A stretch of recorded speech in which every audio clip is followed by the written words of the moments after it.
In today's video, I'm going to teach you how to add tags on GoHighLevel. Tags are simple labels you can attach to contacts, conversations, and automations to keep everything organized.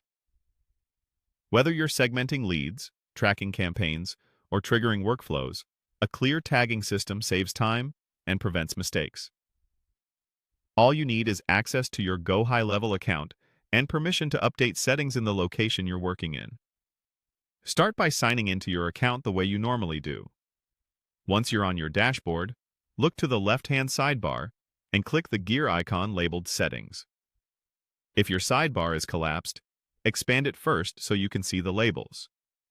This takes you to the area where you control company-level preferences for the current location. If you work across multiple locations, make sure the correct one is selected before continuing. Inside Settings, find the Tags section and open it. Depending on your layout, it may appear under a company heading, but the page you want is simply called Tags. Here you'll see a list of any existing tags along with controls to add new ones.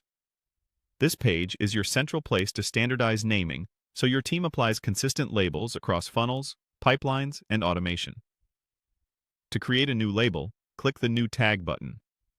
A small window or panel will appear prompting you for a tag name. This is the only required field, and it's what you'll search for later when adding the tag to contacts or using it in filters and triggers. Type the tag name you want to use. Keep it short, descriptive, and consistent with your existing system. Many teams use lowercase with hyphens or underscores, like lead new, webinar registered, or VIP customer, so everything stays uniform.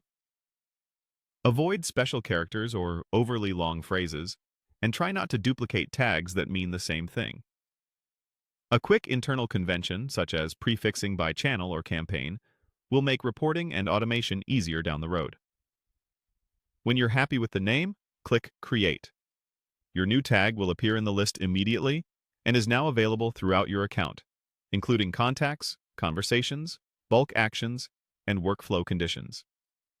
If you don't see it right away, refresh the page or verify you're in the correct location and have the necessary permissions. That's all there is to it. By adding clear, well-structured tags now, you'll streamline segmentation, improve targeting, and make your automations far more reliable.